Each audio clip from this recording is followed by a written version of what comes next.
السلام عليكم. من مدة كده حصل موقف بيني وبين حد. هي ست لطيفة وكنا يعني كنت أول مرة أتعرف عليها وأشوفها. كنا قاعدين مع بعض كده، فهي بتتكلم: أنا سعيدة إن أنا شفتك وتعرفت عليكي عن قرب والكلام اللطيف ده. قلت لها: أنا كمان، وأهلا وسهلا وشرفتي ونورتي. وعارفين انتوا الكلام اللي بيبقى في الأول ده. بعدين هي سألتني: طب الجميل عنده كام سنة؟ فانا قلت لها عندي كام سنه، عادي يعني مفيش مشكله. فبعدين لقيتها راحت ساكته كده وقالت لي: بصراحه يا ندى انا ما اديتكيش السن ده خالص. فانا بقى ايه من جوه انشكحت كده، قلت لا دي هتقولي ان انا شكلي اصغر بكتير من الشاشه ولا من السوشيال ميديا، وشكلي يدي حاجه تانية. المهم فانتظرت بقى ايه اشوفها هتقولي ايه. الا ولقيتها بتقولي: انا بصراحه اديتك مش اقل من 50 او 55. والله العظيم زي ما بقول لكم كده، 50 او 55 سنه. فانا في الاول كده سكت، قلت ايه لا دي بتهزر، هي اكيد بتهزر. بعدين ايه راحت هي قالت لي: هو انت زعلتي؟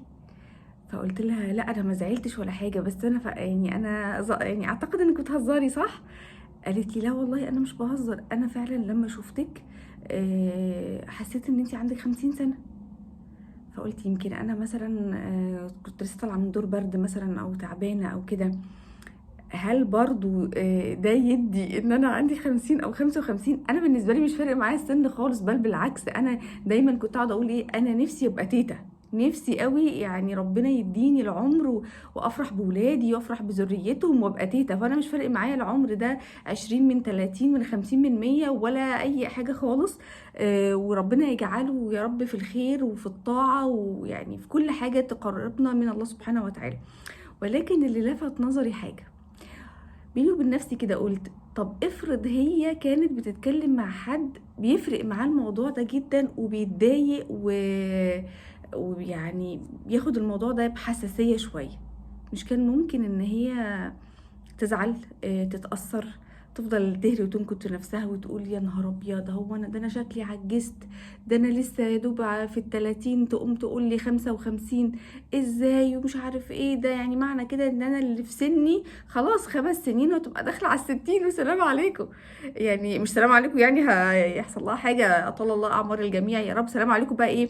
انها خلاص بقى يعني في حاجات مش هتقدر انها تقوم بيها، هتبقى يعني بيبقى نمط الحياة اتغير. القصد يعني ان نمط الحياة هيبقى اتغير في ال60 عن ال50 عن ال30 عن ال20 اكيد. طيب الحقيقة انا عايزة اقول لاي حد بيتكلم او يعني بيقول، هنقول ايه، انا اللي في قلبي على لساني، بس برضو يا جماعة مش اللي في قلبي على لساني بديه مرة واحدة كده، لازم ابقى بشياكة. او ليه اللي في قلبي يبقى على لساني؟ ليه حاجة زي كده؟ على فكرة انا مش عايزة الناس تفهم ان انا زعلت انها قالت عليا ان انا يبان عليا ان انا عندي 55 سنة، اطلاقا والله اطلاقا، زي ما قلت لكم في الاول. لكن الموقف هو اللي خلاني اقف كده واقول: ده لو حد تاني كان ممكن يبقى رد فعله عامل ازاي.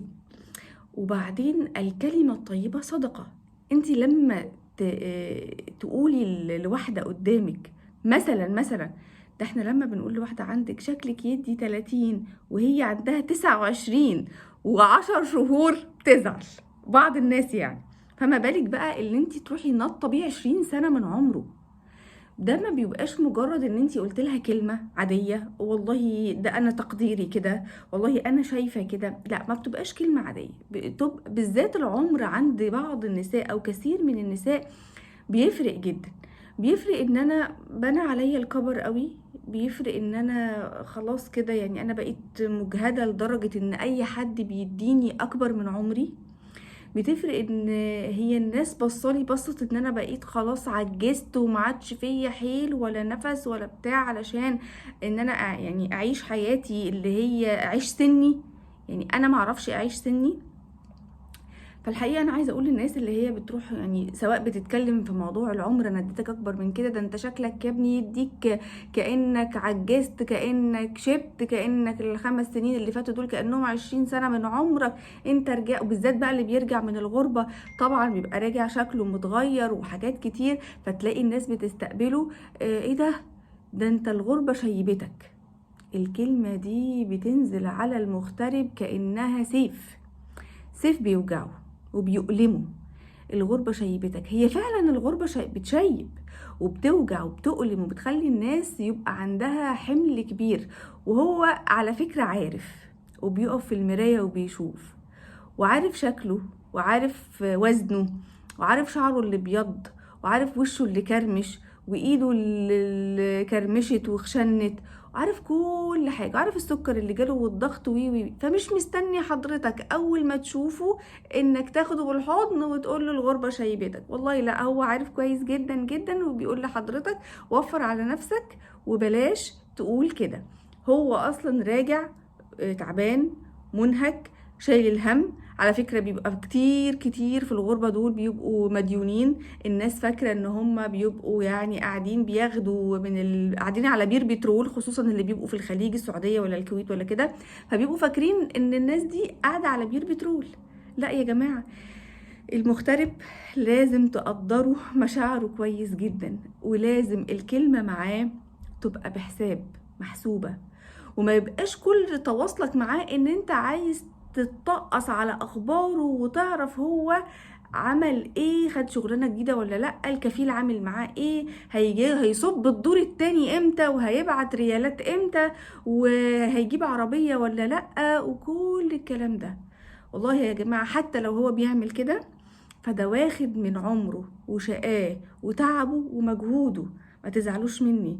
يوم ما بيتعب وبيبقى لوحده في الغربة محدش فيكم بيروح يطبطب عليه، يوم ما بيبقى مريض محدش فيكم بيروح يديله كوباية المية ويديله العلاج بتاعه، يوم ما بيبقى اولاده ومراته وحشينه ومتشوق ليهم جدا انتوا مش بتقطعوا لهم تذكرة وتودوهم وتسفروهم علشان هو يشوفهم ياخد عياله في حضنه. فلو سمحتوا المغترب اللي يبقى نازل، يعني لو تقدروا مش تقولوا غير كل كلمة فيها ود وحنان وكلام حلو يبقى نازل على قلبه كده، يعني يقول فعلا فعلا انا نزلت وسط اهلي وناسي، يبقى تسكتوا احسن.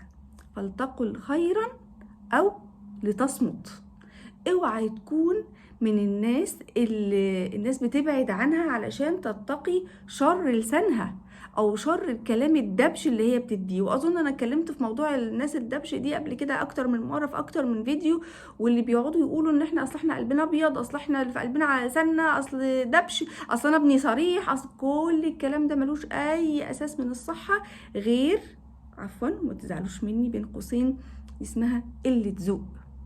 قله ذوق لما انت تجرح حد تكلمه عن يعني اصل هو ممكن يقول لك الراجل ما بيفرقش معاه شكله، لو قلنا له شبت ولا عجزت مش عارف ايه، لكن الستات الجمله دي ممكن تضايقهم وتخلي الست تحس، لان الست يعني زينتها في انها تبقى يعني شكلها حلو.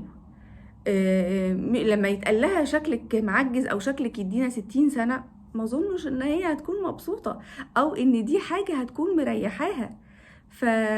يعني نخلي بالنا من الكلام. فالمهم هي بعد ما قالت لي كده وحست ان انا يعني هي اصرت ان انا زعلت، وانا قعدت اقول لها والله العظيم انا ما زعلت ابدا ولا يفرق معايا، بالعكس ربنا يديني العمر واروح لل55 وال60 وافرح باولادي وبذريتهم وابقى سعيده في وسطهم. لكن انا استغربت ان انا اول مره حد يقول لي ان انتي 55 دي، ولما حد بيجي يديني سني بيديني السن المظبوط، يعني يقول لي انتي في اول ال30، طب انتي مش عارف ايه كده. قالت لي طب امال انتي اتخضيتي ليه كده او سكتي ليه كده؟ فقلت لها بصراحه ما تزعليش مني، ده اول لقاء بيني وبين حضرتك، ومش عشان اول لقاء، ولكن حتى لو ده انطباع حضرتك عني او عن غيري او اي شخصيه غير ندى خالص اللي قاعده معاكي وانتي حاسه، أو لما انتي سالتيها عن عمرها وهي قالت لك عمرها الحقيقي ان انتي خلاص عرفتيه، فكان لا يليق ان حضرتك تقولي لها لا لا لا ده انتي عمرك فوق عمرك 20 سنه. ما كانش ينفع، لان حد غيري زي ما انا قلت قبل كده انا تقبلتها عادي، مفيش مشكله، بالعكس ده انا بتمناها واتمنى ان ربنا يبارك في عمري ويحسن عملي يا رب العالمين. لكن غيري ممكن ده يأثر في نفسيته جدا جدا، وممكن يزعل من حضرتك، وممكن ياخد موقف منك ويحكم عليكي حكم انت بتكوني مظلومه، وزي ما بيقولوا الانطباعات الاولى تدوم، وياخد عنك انطباع مش حلو مع انك حلوه وجميله ولطيفه جدا جدا في الكلام. فانا يعني خديها، يعني قولي نصيحه من اختك، على لو انا 55 خديها نصيحه من اختك الكبيره، ان انت بلاش تقولي كده لاي حد. ولو انا لما عرفت سنها بقى، هي كانت 41، فقلت لها ولو هنعتبر بقى ان انا اختك الصغيره على حد العمر الحقيقي بقى، برضو بلاش ان انت تعملي كده، لان انت هتخلي الناس تزعل منك وتتضايق، ممكن تكون متجنبه اللقاء معاكي او الكلام معاكي، تقول المره اللي فاتت قالت لي ان انا اكبر من عمري ب20 سنه، يا ترى المره دي هتقول لي ايه؟ فالكلمه الطيبه صدقه، وما قدرناش نقولها فلنقل خيرا او لنصمت. وسيدنا النبي عليه الصلاه والسلام كان مفيش ارحم ولا احن ولا ازوأ ولا اي صفة في الدنيا اعظم منه، كان دايما دايما هين لين، وكان دايما يوصينا ان احنا نكون هينين ولينين. حرم على النار كل هين لين. والبعض ممكن يقول ان الحديث ضعيف، ولكن الاحاديث الضعيفة بناخد بيها في فضائل الاعمال. فنصيحة لكل حد، لو انت شايفة ان فلانة دي سنها او شكلها يدي اكبر من سنها بكتير، احتفظي يا ستي بالموضوع ده لنفسك وخلاص، مش هيفرق معاكي حاجة.